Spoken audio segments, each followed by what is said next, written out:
Convention हुई है उसके लिए आप सबको बहुत बहुत बधाई। आप अच्छी संख्या में आए, बड़ी गिनती जिलों से आए और आपके अंदर एक हौसला है जिससे एक नई उम्मीद जागी। जो पुराने आंदोलन का इतिहास है आप लोगों का,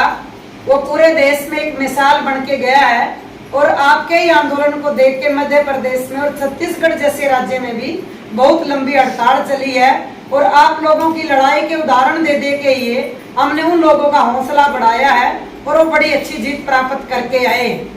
आपके आंदोलन की अच्छी जीत, विक्टिमाइजेशन के बाद भी आपके हौसले पस्त नहीं हुए।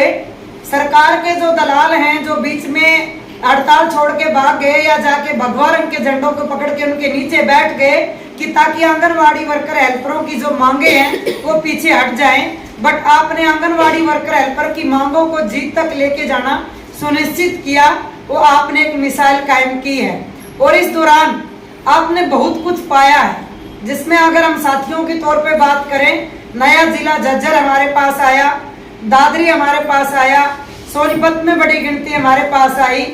और जींद में हमारे पास कुछ नए लोग आए और जो कैथल में छूट गए थे वो लोग भी आए और भी आने की अभी भी हमारे CI2 की ओर देख रहे हैं, क्योंकि CI2 एक ऐसा आंदोलन है जो हमेशा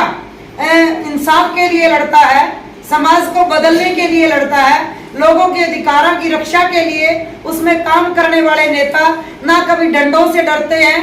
ना पानी की तोपों से डरते हैं और ना ही जेल जानों से डरते हैं। ये हमारा इतिहास रहा है। लगातार आपके सामने हमारी आशाओं का आंदोलन भी अब रहा है, जो वो आपकी प्रेरणा से आया, आप उनकी प्रेरणा से दोबारा उठे, क्योंकि ये हमारा एक परिवार है। सरकार ने हर तरह के हथकंडे अपनाए हैं आप लोगों को डिमोरलाइज करने के लिए, पर आपके पास एक इतनी बड़ी फौज है जो आपको लगातार बूस्ट करती है, लड़ने की प्रेरणा देती है और आपके जीते हुए इतिहास को याद दिलाती है। क्योंकि आपने जो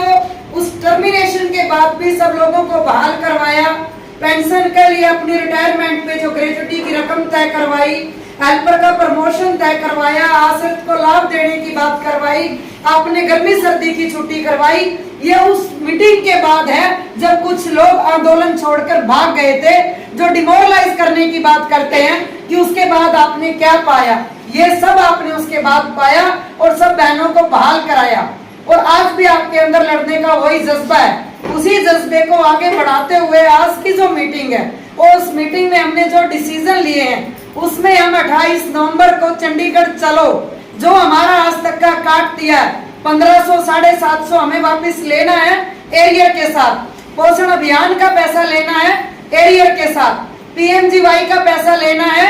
एरियर के साथ और हमारी आंगनवाड़ी वर्कर हेल्पर्स को जो नौकरी से निकाल दिया है ऑनलाइन काम ना करने की वजह से उसको बहाल कराना है। हमारे ईंधन के पैसे हैं, हमारे फ्लेक्सी कपड़ के पैसे हैं और जो हमारा सुप्रीम कोर्ट का ऑर्डर है 22 अप्रैल 2022 का, उस हमारे सुप्रीम कोर्ट के ऑर्डर को ग्रेच्युटी के लाभ जो एक्ट 1972 के तहत हुआ है, जो हम अलग अलग राज्यों में इम्प्लीमेंट करा चुके हैं, गुजरात में इम्प्लीमेंट हो चुका है और लगातार 48 घंटे का बेंगलोर बंद के कारण कर्नाटक में ये कैबिनेट में पास हो चुका है ग्रेच्युटी देने के लिए। अभी बंगाल में हमारी यूनियन ने आंदोलन के द्वारा उसको पास करवाया है, तो सुप्रीम कोर्ट के ऑर्डर को हरियाणा में भी इम्प्लीमेंट कराने के लिए हम लोग उसमें लड़ाई लड़ेंगे। तो इसी तरह के कुछ कुछ राज्यों के लोग अभी भी ऐसी बातें करते हैं कि हरियाणा में सबसे ज्यादा तनख्वाह मिलती है। उस ग्रुप में ये बोला गया, मैंने सुना, तो मैंने उस ग्रुप में बताया कि कहाँ कहाँ कितनी मिलती है। 13,500 तो तेलंगाना में मिलती है, 3,000 तो अभी मध्य प्रदेश में बढ़ा, 13,000 तो मध्य प्रदेश में मिलती है,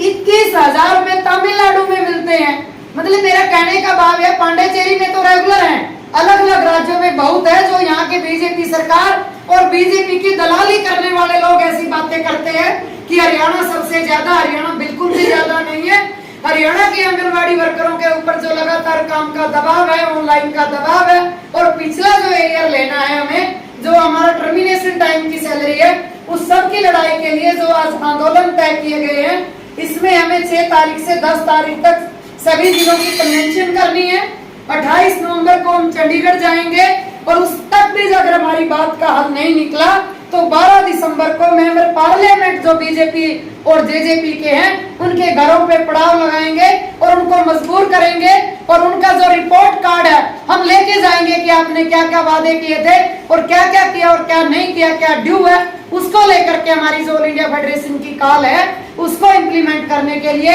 हरियाणा की 52,000 आंगनबाड़ी वर्कर हेल्पर लड़ाई के मूड में है और उन सबको एक कतार में करके हम लोग उनके अधिकारों की रक्षा के लिए लड़ने के लिए आगे जाएंगे। धन्यवाद साथियों।